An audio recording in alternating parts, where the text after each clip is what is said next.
So guys आज date है 20th of April और डे है मंडे। एंड आज के दिन मैंने निफ्टी में ट्रेड किया। एंड अगर निफ्टी की बात करूं तो निफ्टी आज कंप्लीटली कंफ्यूज दिखा। मार्केट पूरा कंफ्यूज था क्योंकि मॉर्निंग में एक तरफ जहां बुलिश सेंटीमेंट था मार्केट में, सेकंड हाफ में जितना भी सेंटीमेंट था वो बेरिश कन्वर्ट हो चुका था। ठीक है, सो ये सब के चलते जो मैंने मल्टीपल ट्रेड्स बनाई आज के दिन, चाहे वो ऑप्शन सेलिंग हो, उसमें मेरा एसएल हिट हुआ। ऑप्शन बाइंग में मेरे जो टारगेट थे वो बड़े थे, वो फुलफिल नहीं हो पाए, इसीलिए मेरे को उसमें भी लॉस बुक करना पड़ा। लेकिन कहीं ना कहीं ये सब के चलते जो मेरा M2M है उसको मैं ग्रीन में कन्वर्ट कर पाया। एंड आज के दिन मैं अपना M2M no profit no loss पे क्लोज कर रहा हूँ। ऑल्दो मार्केट में आज जब मैंने अपनी फर्स्ट ट्रेड बनाई थी तो उसमें मेरे को 10,000 का प्रॉफिट ऑलरेडी हो चुका था, लेकिन उसके बाद मेरी मल्टीपल ट्रेड्स बनती गई और आज के दिन ओवर ट्रेडिंग बहुत ज्यादा हुई।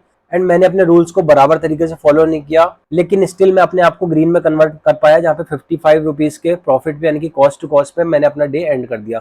सो ये सारी चीजें किस तरीके से हुई और किस तरीके से मेरी ट्रेडिंग रही आज के दिन, ये सारी चीजें आपको इस वीडियो में देखने को मिलेंगी। एंड अगर आप भी ऑप्शन ट्रेडिंग सीख रहे हो या फिर ऑप्शन ट्रेडिंग सीखना चाहते हो तो मेरी वीडियोस को चेकआउट कर सकते हो। आई एम श्योर आपको काफी कुछ सीखने को मिलेगा। सो शुरू करते हैं आज का दिन गाइज। सो गाइज अभी टाइम हो चुका है 10:10 एंड मार्केट को ओपन हुए नियरली 1 आवर होने वाला है अभी। एंड अभी तक मैंने कोई पोजीशन नहीं बनाई है। अगर मैं अपना डैशबोर्ड दिखाऊं आपको, सो पोजीशन अभी 0-0 ही है। एंड मार्केट किस तरीके से परफॉर्म कर सकता है आज के दिन, ये सारी चीज़ें हम एक बार एनालिसिस कर लेते हैं। सो सबसे पहले तो मार्केट के पास एक बहुत अच्छा रेजिस्टेंस लेवल था 24,400 का, जो मैंने ग्रीन कलर में मार्क भी कर रखा है। और रिसेंटली मैंने एक वीडियो बनाई थी जिसमें मैंने लेवल्स को मार्क करके दिखाया था और आपको दिखाया था कि लेवल्स को मार्क करने का सही तरीका कौन सा है। इस वीडियो में मैंने जो लेवल्स मार्क किए थे एग्जैक्टली वही लेवल्स मैंने आज भी होल्ड किए हुए हैं। ठीक है, सो उसमें मैंने क्या बताया था एक बार रिपीट करता हूँ। तो सबसे पहले तो 24,400 का लेवल मैंने बताया था जो एक इमीडिएट रेजिस्टेंस लेवल है मार्केट के लिए। एंड अगर सपोर्ट की बात करूँ तो 24,100 का एक इमीडिएट सपोर्ट है मार्केट के पास। ठीक है, सो मार्केट अगर इस जोन के अंदर रहता है आज के दिन, ये जितना भी पूरा एरिया है इस जोन में अगर मार्केट रहता है तो मार्केट कंप्लीटली साइडवेज रहेगा। लेकिन अगर मार्केट इन दोनों लेवल्स का ब्रेकआउट या फिर ब्रेकडाउन देता है तो क्या हो सकता है। सो अगर मार्केट 24,400 का ब्रेकआउट देता है, जो कि मॉर्निंग की या 5 मिनट्स की अगर आप कैंडल नोटिस करोगे, सो इस कैंडल पे मार्केट ने काफी अच्छा बुलिश मोमेंटम दिखाया। ठीक है, ऑल्दो मार्केट इस जो लेवल है 24,400 को इसको ब्रेकआउट नहीं दे पाया, लेकिन मार्केट एक बार को यहाँ से नीचे जाने लगा था तो बायर्स ने इसमें अपना मेजर इंटरेस्ट दिखाया और इस कैंडल को हैमर काइंड ऑफ फॉर्म करवा दिया। अगर आप देखोगे इस जो कैंडल का विक है, जो लोअर विक है, वो कितना बड़ा है, इसका मतलब ये है कि मार्केट में यहाँ पे बुल्स एक्टिव है और मार्केट को यहाँ से थोड़ा सा ऊपर ले जाने में इंटरेस्टेड है। ठीक है, देन उसके बाद मार्केट के पास एक और ट्रेंड लाइन थी जो मैंने मार्क करके दिखाई थी आपको, ये वाली। सो मार्केट ने इनिशियली तो इसका रिस्पेक्ट किया जब ये हैवर कैंडल बनी थी, लेकिन उसके बाद मार्केट ने इसका ब्रेकडाउन दिया। ठीक है, मैं मार्क करके दिखाता हूँ आपको।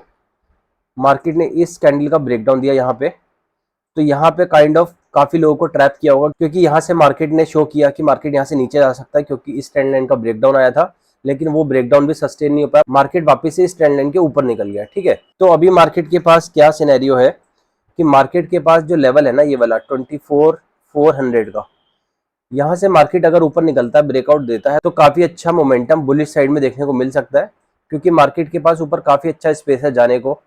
क्योंकि जो नेक्स्ट रेजिस्टेंस लेवल है, मेजर रेजिस्टेंस है, वो है 24,680 24,700 के आसपास। ठीक है, एंड अगर मान लो कि मार्केट यहाँ से नीचे जाता है, फॉल कर जाता है, तो 24,100 के भी अगर नीचे जाता है ना, तो मेरे हिसाब से 24,000 का नेक्स्ट लेवल होगा जहां तक मार्केट टेस्ट कर सकता है। ठीक है, सो ये रही लेवल्स की बात और साथ में मैं पीसीआर दिखा देता हूँ आपको। पीसीआर अभी मार्केट में चल रहा है 1.16, मतलब कि मार्केट बुलिश हो सकता है क्योंकि मार्केट में मैक्सिमम पुट सेलर्स अभी एक्टिव है इस पॉइंट ऑफ टाइम पे। ठीक है, और साथ में स्ट्रैडल की बात करूं तो 24,350 अभी एट द मनी चल रहा है, जिसकी कॉल का प्रीमियम 150 रुपीज एंड पुट का 125 चल रहा है। ठीक है, सो इन टोटल ये 275 रुपीज के आसपास प्रीमियम है, जो कि एक डिसेंट प्रीमियम है। एंड मार्केट की कल एक्सपायरी है, तो 2 ही दिन बचे हैं, एक आज का और एक कल का एक्सपायरी होने में, तो उस हिसाब से जो प्रीमियम अगर हम देखें तो ये एक एवरेज प्रीमियम है। ठीक है, एंड अगर मैं इंडिया विक्स की बात करूं, इंडिया विक्स थोड़ा सा बढ़ता हुआ दिख रहा है क्योंकि लास्ट वर्किंग डे पे इंडिया विक्स 17 तक गया था, 17.15, लेकिन अभी वापस से बढ़ के 18 को टच कर चुका है। तो कहीं ना कहीं थोड़ा सा मार्केट में पैनिक की सिचुएशन और बड़ी है। ठीक है, सो देखते हैं गाइस मार्केट और किस तरीके से बिहेव करता है। एंड अगर यहाँ से कुछ ब्रेकआउट वगैरह आएगा तो मैं ट्राई करूंगा कि इसको मैं कैप्चर कर पाऊँ एंड मैं डायरेक्शनल सेलिंग करूंगा आज के दिन और स्कैल्पिंग करूंगा। ठीक है, सो जो भी मेरी पोजीशन बनती है, जो भी मैं ट्रेड बनाता हूँ, वो मैं शेयर करूंगा आपके साथ, बने रहिएगा वीडियो में। सो गाइस टाइम हो चुका है 10:50 और मैंने अभी 1-2 ट्रेड्स ली थी। एक मैंने डायरेक्शनल सेलिंग की है और 2 मैंने स्कैल्प लिए हैं। ठीक है, सो वन बाय वन बता देता हूँ आपको। सबसे पहले तो मार्केट के पास एक रेजिस्टेंस लेवल था जहां से मैं कह रहा था कि ब्रेकआउट कुछ आ सकता है और मैं ट्राई करूंगा कि उस ब्रेकआउट को कैप्चर कर पाऊँ। सो यहाँ पे मार्केट ने एक बहुत अच्छी कैंडल का फॉर्मेशन किया था, ये वाली। इस कैंडल पे मैंने एंट्री बनाई थी और मेरे को एक्सपेक्टेड थी कि मार्केट यहाँ से एक अच्छा मूव दे सकता है। तो यहाँ पे मैंने एक एंट्री बनाई थी जिसमें मैंने 550 की कॉल को मैंने बाय किया था। इसमें मैंने 9800 का प्रॉफिट बुक किया, ठीक है। देन इसके बाद वापस से एक मार्केट में मूव आया जहां पे मार्केट ने कंसोलिडेशन किया था और एक बहुत अच्छी ग्रीन कैंडल का फॉर्मेशन हुआ था। एंड यहाँ से भी हैवी चांसेस लग रहे थे मुझे कि मार्केट अभी और ऊपर जा सकता है, लेकिन मार्केट ने उसमें मेरा एसएल हिट किया और मार्केट वापस से नीचे आ गया, ठीक है। सो इस ट्रेड में मेरे को लॉस हुआ 3500 रुपीज़ का, ठीक है। एंड जो अभी मेरे पास करंट पोजीशन चल रही है वो 24,350 की पुट को मैंने शॉर्ट कर रखा है। सो शॉर्ट क्यों कर रखा है अगर मैं आपको दिखाऊं, सो मार्केट में जब ये ब्रेकआउट आया था ना 5 मिनट के टाइम फ्रेम पे, अगर मैं आपको दिखाऊं, जब ये कैंडल का फॉर्मेशन हुआ मार्केट में, ये वाली, यहाँ से काफ़ी हैवी चांसेस मुझे लग रहे थे कि मार्केट अब अप ट्रेंड में रह सकता है, क्योंकि एक मार्केट ने जो मॉर्निंग का हाई लगाया था और एक रेजिस्टेंस लेवल भी था उसका ब्रेकआउट दे दिया था, ठीक है। सो यहाँ से मेरे को हैवी एक्सपेक्टेशन थी कि मार्केट ऊपर ही रहेगा। सो इसीलिए मैंने उस ट्रेड को अभी होल्ड कर रखा। अगर आप देखोगे 24,350 की पुट को मैंने होल्ड किया हुआ है, 650 यूनिट्स को सेल कर रखा है, यानी कि 10 लॉट मैंने सेल कर रखे हैं। 103 रुपीज़ में सेल किया था और उसका अभी प्राइस 104 रुपीज़ चल रहा है। 1000 रुपीज़ का इसमें करंटली लॉस चल रहा है, लेकिन अभी जब तक मार्केट 5 मिनट के टाइम फ्रेम पे 9 EMA के नीचे नहीं चले जाता तब तक मैं इस ट्रेड को होल्ड करूंगा, ठीक है। सो देखते हैं गाइस मार्केट किस तरीके से बिहेव करता है एंड जो भी कुछ पोजीशन में चेंजेस होते हैं तो मैं शेयर करता हूँ आपके साथ, बने रहिएगा वीडियो में। सो गाइस अभी टाइम हो चुका है 11:10 और जैसे कि मैंने अपनी लास्ट ट्रेड दिखाई थी आपको, मैंने ऑप्शन सेलिंग कर रखी थी एंड मैंने डायरेक्शनल ट्रेड ली थी। और अगर आप मेरी स्क्रीन पे देखो तो ये जो ब्रेकआउट आया था आज मॉर्निंग में, जो मार्केट ने हाई लगाया था उसका ब्रेकआउट मिला था। एंड यहाँ पे मैंने एक डायरेक्शनल ट्रेड बनाई थी जिसमें मैंने पुट को सेल कर रखा था, लेकिन मार्केट ने इसमें मेरा एसेलेट कर दिया, क्योंकि जैसे मैंने आपको बताया था कि 9 EMA के नीचे क्लोजिंग आएगी तो मैं इस ट्रेड से एग्जिट कर दूंगा। एंड साथ में जो मेरा कैंडल जिसमें मैंने बैठ ली थी उसका भी जो लो है मार्केट ने ब्रेक कर दिया, ठीक है। सो इसमें मेरे को लॉस हुआ है 5600 रुपीज़ का। सो टोटल अभी तक मेरी 3 ट्रेड्स हुई जिसमें मैंने फर्स्ट ट्रेड में 9800 का प्रॉफिट किया था। देन जो सेकंड ट्रेड थी 3500 का लॉस किया था, ये दोनों स्कैल्पिंग थी। एंड अभी जो थर्ड ट्रेड थी मेरी सेलिंग वाली, उसमें मैंने 5600 का लॉस बुक किया, ठीक है। सो इन टोटल अभी जो M2M है वो कॉस्ट टू कॉस्ट वापस आ चुका है, जो कि एक टाइम पे 10-11 थाउजेंड के प्रॉफिट में चल रहा था, ठीक है। सो अभी 650 रुपीज़ का प्रॉफिट है, मतलब कॉस्ट टू कॉस्ट ही है। जो प्रॉफिट मैंने सिंगल ट्रेड में बनाया था 9800 का, वो वापस से वाइप आउट हो चुका है, जस्ट बिकॉज की 2 ट्रेड्स मैंने बनाई जो कि दोनों में मेरा एसएल हिट हुआ। तो अभी जो M2M है वो कॉस्ट टू कॉस्ट है, ठीक है। सो देखते हैं गाइज अभी और किस तरीके से मार्केट बिहेव करता है, क्योंकि मार्केट का एक्सपेक्टेशन मुझे लग रहा था कि यहाँ से ब्रेकआउट आया अच्छा तो सस्टेन कर सकता है, लेकिन सस्टेन किया नहीं। तो अब हो सकता है कि मार्केट थोड़ा सा साइडवेज रहे कुछ टाइम, एंड अगर ब्रेकआउट वगैरह कुछ आना भी होगा तो मुझे लगता है थोड़ा टाइम बाद आएगा। सो देखते हैं गाइस, कुछ और पोजीशन बनाता हूँ मैं तो शेयर करता हूँ आपके साथ, बने रहिएगा वीडियो में।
सो गाइस अभी टाइम हो चुका है 11:50 और जैसे कि मैंने अपनी लास्ट ट्रेड रिकॉर्ड की थी एंड उसमें वॉइस की इशू हो गया था, क्योंकि मेरा जो माइक था उसमें कुछ प्रॉब्लम हो गई थी।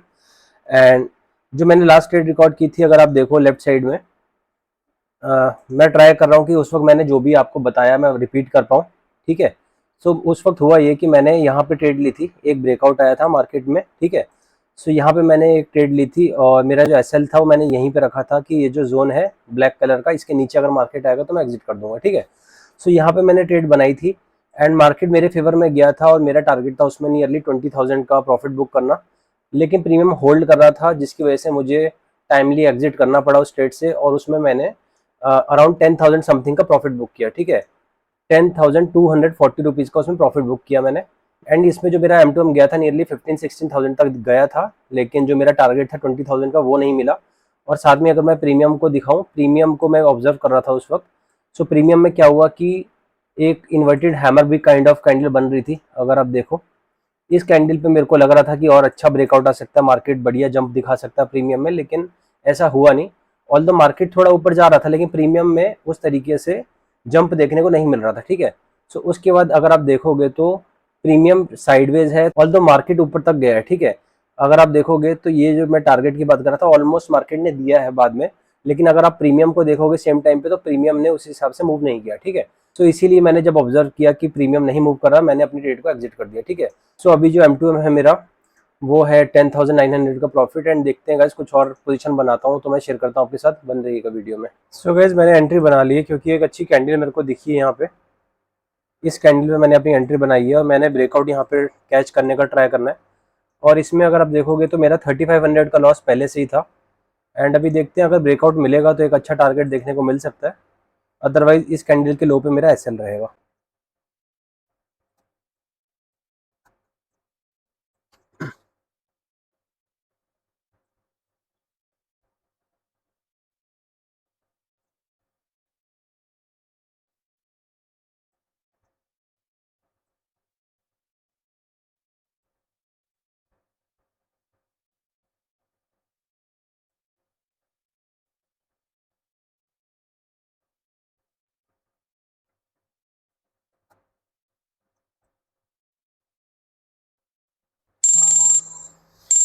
ओके गाइस, SL गया है इसमें। सो M2M जो हमारा 10,000 के आसपास प्रॉफिट में था, वो वापस से माइनस में कन्वर्ट हो गया, -6,200। सो देखते हैं गाइस, ट्रेड काम नहीं की उस हिसाब से, लेकिन चांसेस मेरे को लग रहे थे कि यहाँ से ब्रेकआउट देखने को मिल सकता है। एंड देखते हैं गाइस, कुछ और ट्रेड बनाता हूँ तो मैं शेयर करता हूँ, बने रहिएगा वीडियो में। सो गाइस, अभी 4 बज चुके हैं एंड मार्केट क्लोज हो चुका है। एंड मार्केट को क्लोज हुए नियरली हाफ एन आवर हो चुका है। एंड जैसे कि मैंने अपना लास्ट सेक्शन रिकॉर्ड किया था और मेरा जो M2M था वो शायद नियरली 6,000 समथिंग के लॉस पे था। एंड उसके बाद मैंने कुछ ट्रेड्स किए हैं, लेकिन मैंने ज़्यादातर रिकॉर्ड नहीं कर पाया क्योंकि मार्केट में ना आज के दिन बहुत ही ज़्यादा अनसर्टेनिटी थी। अगर मैं आपको दिखाऊं चार्ट पे, तो अगर आप देखोगे ना, तो एक तरफ तो मार्केट ने मोमेंटम अपसाइड का दिखाया, फिर सेकंड हाफ में मार्केट फॉल हो गया। ठीक है, एंड बीच में मार्केट साइडवेज भी रहा काफ़ी देर तक यहाँ पे। ठीक है, तो ये सब के चलते मैंने मल्टीपल ट्रेड्स ली। एंड इनफैक्ट सच बताऊं तो आज के दिन मेरी ओवर ट्रेडिंग ही हो गई, क्योंकि मेरे को अपॉर्चुनिटी तो दिख रही थी लेकिन मार्केट मेरे को टारगेट उस हिसाब का नहीं दे पा रहा था। तो मेरी जो एंट्रीज थी वो मल्टीपल हुई आज के दिन, काफ़ी ज़्यादा ओवर ट्रेडिंग हो गई, जो कि सही बात नहीं है क्योंकि मैंने जो आज के दिन ब्रोकरेज चार्जेस है वही काफ़ी पे कर दिए होंगे। लेकिन जो मेरा M2M लॉस में था -6,000 समथिंग के, उसको मैंने ग्रीन में कन्वर्ट किया एंड ऑफ द डे तक। ठीक है, सो कॉस्ट टू कॉस्ट यानी 55 रुपीज़ के प्रॉफिट पे, इसका मतलब आज का दिन ग्रीन में ज़रूर कन्वर्ट हुआ है। लेकिन ओवरऑल अगर हम देखें तो आज का दिन बहुत ज़्यादा रोलर कोस्टर काइंड ऑफ था, क्योंकि मॉर्निंग में अगर मैं आपको दिखाऊं, जब मैंने फर्स्ट ट्रेड ली थी अपनी, इस ट्रेड में मेरे को 10,000 का प्रॉफिट मैंने किया। ठीक है, तो मैं मॉर्निंग से ही ग्रीन में था। एंड सेकंड ट्रेड मैंने ली जिसमें मेरा SL हिट हुआ था एंड नियरली मैंने 3-4,000 का इसमें लॉस बुक किया था। एंड उसके साथ ही मैंने एक ऑप्शन सेलिंग वाली भी ट्रेड ले रखी थी डायरेक्शनल यहाँ पे। इस ट्रेड में भी मेरे को लॉस बुक करना पड़ा, नियरली आई गेस 5,000 के आसपास कुछ इसमें भी लॉस बुक किया, 5,600 का, क्योंकि ये मैंने ऑप्शन सेलिंग की थी एंड मार्केट ने मेरा इसमें भी SL हिट कर दिया था इस कैंडल पे। ठीक है, ऑल्दो अगर आप देखोगे तो SL हिट हुआ मेरा यहाँ पे, उसके बाद मार्केट ने वापस से रिवर्सल दे दिया, और जो मैं टारगेट सोच रहा था मार्केट से, मार्केट ने उसके बाद दिया वो। ठीक है, बट वो रूल्स के हिसाब से मैं उससे एग्जिट हो चुका था, तो मैंने उसमें दोबारा एंट्री नहीं बनाई। एंड उसके बाद क्या हुआ, मैंने एक ट्रेड यहाँ पे बनाई थी जो मैंने सेशन रिकॉर्ड भी किया था आई गेस। इस ट्रेड में नियरली मैंने 10,000 का फिर से प्रॉफिट बुक किया था। ऑल्दो इसका प्रॉफिट 15-16,000 तक गया था, लेकिन मैं इसमें 10,000 ही बुक कर पाया था क्योंकि मार्केट का जो मोमेंटम था वो काफ़ी हद तक लूज हो रहा था। ठीक है, सो इसीलिए मैंने क्विक स्कैल्प करके इसमें 10,000 समथिंग का प्रॉफिट बनाया। लेकिन जो मेरे को मेजर लॉस हुआ ना आज के दिन, वो इस ट्रेड में हुआ था। सो इसमें भी मैं यहाँ पे ब्रेकआउट कैच करने की प्लान कर रहा था एंड इस कैंडल पे मैंने एंट्री ली थी। एंड इस ट्रेड में एंटर करने के बाद मार्केट ने प्योरली रिवर्सल दे दिया एंड इसमें मैंने नियरली आई गेस 15,000 के आसपास का लॉस बुक किया था। लेकिन इस ट्रेड में मुझे इतना ज़्यादा लॉस क्यों हुआ, उसका भी एक रीज़न था। उस वक्त मैं एक्सप्लेन नहीं कर पाया था। अगर आप देखोगे रिवाइंड करके, तो मैं वेट कर रहा था कि ये जो मेरी कैंडल है ग्रीन वाली, अगर मार्केट इसका लो तोड़ता है तब मैं इस ट्रेड से एग्जिट हो जाऊंगा, ठीक है। तो काइंड ऑफ यहाँ पे मेरा एसएल था इस कैंडल के लो पे, ठीक है। सो उस वक्त हुआ ये कि स्पॉट चार्ट में यानी कि निफ्टी के चार्ट में तो मेरा एसएल हिट नहीं हुआ था, लेकिन जो मेरा प्रीमियम का चार्ट था जिसमें मैंने ट्रेड लिया था उसमें मेरा एसएल हिट हो चुका था, लेकिन मैं स्पॉट चार्ट को फॉलो कर रहा था। तो जो मेरा डिजायर्ड लॉस होना चाहिए था उससे ज़्यादा हुआ, क्योंकि मैंने वेट किया कि एक बार स्पॉट चार्ट में भी मेरा एसएल हिट हो जाए, उसके बाद ही मैं अपनी ट्रेड से एग्जिट करूंगा, ठीक है। लेकिन प्रीमियम में क्या हुआ था कि जो प्रीमियम में मेरा एसएल था वो हिट हो गया था और प्राइस एकदम से शार्पली फॉल किया। एंड इस ट्रेड में मैंने थोड़ा सा वेट भी कर लिया था, एसएल हिट होने के बाद भी थोड़ा सा हल्का होल्ड किया था मैंने, क्योंकि मेरे को चांसेस लग रहे थे कि मार्केट रिवर्सल दे सकता है। लेकिन मार्केट ने एकदम से ही बेरिश कैंडल बनाई और मेरा जो एसएल था उससे ज्यादा मेरे को डिजायर्ड लॉस बुक करना पड़ा, ठीक है। एंड उसके बाद अगर आप देखोगे तो मार्केट फिर से रिकवर कर गया, एंड जो टारगेट मैं सोच रहा था मार्केट ने बाद में दिया, ठीक है। सो यहाँ तक जितना भी दिखाया था मैंने आपको, नियरली 6000 समथिंग का लॉस था। उसके बाद मैं वेट कर रहा था कुछ अपॉर्चुनिटी की, तो मार्केट में मेरे को एक अपॉर्चुनिटी देखी थी बेरिश साइड में। सो यहाँ पे मैंने एक ट्रेड बनाई थी, इस कैंडल पे मैंने बेट ली थी। अगर मैं आपको मार्क करके दिखाऊं, इस कैंडल पे मैंने बेट ली थी और यहाँ पे मैंने पुट साइड की पोजीशन बनाई थी अपनी, ठीक है। सो यहाँ पे इस ट्रेड में मैंने नियरली 6-7 थाउजेंड का प्रॉफिट बुक किया था, 7200 का 24-250 की पुट में मैंने प्रॉफिट बुक किया, ठीक है। सो इसकी वजह से जो मेरा M2M था माइनस का, वो मैं ग्रीन में कन्वर्ट कर पाया, ठीक है। एंड साथ में ही अगर आप देखोगे जितनी भी मेरी क्वांटिटी आज के दिन काफी ज्यादा दिख रही है, क्योंकि मैंने बहुत ही ओवर ट्रेडिंग की, मल्टीपल ट्रेड्स ली, बहुत बारी मैंने एंट्री किया, मेरे को लगता था कि मार्केट उस हिसाब से मूव कर सकता है, लेकिन मार्केट मूव कर नहीं रहा था। तो इस वजह से आज के दिन थोड़ी सी ओवर ट्रेडिंग जरूर हो गई मुझसे। एंड जो मेरा ब्रोकरेज चार्जेस वगैरह आज के दिन है वो मुझे लगता है कि मिनिमम 3-4 थाउजेंड तो सिर्फ उतना ही होगा, ठीक है। सो ओवरऑल जो दिन है वो तो ग्रीन में ही कन्वर्ट कर लिया मैंने, 55 रुपीज प्रॉफिट, यानी कि डे मेरे को ग्रीन में ही दिखेगा। लेकिन मेरे जो ब्रोकरेज चार्जेस है इसमें मैंने थोड़ा सा हाइयर स्पेंड कर दिया आज के दिन, ठीक है। सो ये सब कभी कभी हो जाता है जब मार्केट का क्लियर डायरेक्शन नहीं होता, क्योंकि मार्केट अपसाइड भी दिख रहा था, मार्केट डाउन साइड भी दिख रहा था। बहुत बार ऐसा लग रहा था कि एक अच्छी अपॉर्चुनिटी मिल सकती है, लेकिन मिलती नहीं थी, तो मुझे एग्जिट करना पड़ रहा था। सो ये सब के चलते मैं बहुत ज्यादा रिकॉर्ड्स नहीं कर पाया अपनी ट्रेड को, काफी बिजी शेड्यूल था आज का। लेकिन आज का दिन कंप्लीटली रोलर कोस्टर डे था, क्योंकि मार्केट ने अपसाइड भी मूव दिखाया, डाउन साइड भी दिखाया, कुछ क्लियर डायरेक्शन नहीं थी, साइडवेज भी रहा मार्केट, जिसकी वजह से जो मैं प्रॉफिट बुक करना चाह रहा था आज के दिन वो मैं नहीं कर पाया, ठीक है। बट कोई बात नहीं, मार्केट में कभी कभी इस तरीके की सिचुएशन भी बनती है, बट हम कुछ कर नहीं सकते। एंड आई होप कि आपको काफी कुछ सीखने को मिला होगा आज की वीडियो से। वीडियो अच्छी लगी हो तो वीडियो को लाइक करना, चैनल को सब्सक्राइब करना और कमेंट सेक्शन में अपना कमेंट जरूर ड्रॉप करना कि आपका दिन कैसा रहा। सो मिलते हैं नेक्स्ट वीडियो में guys, till then bye bye, tata, take care.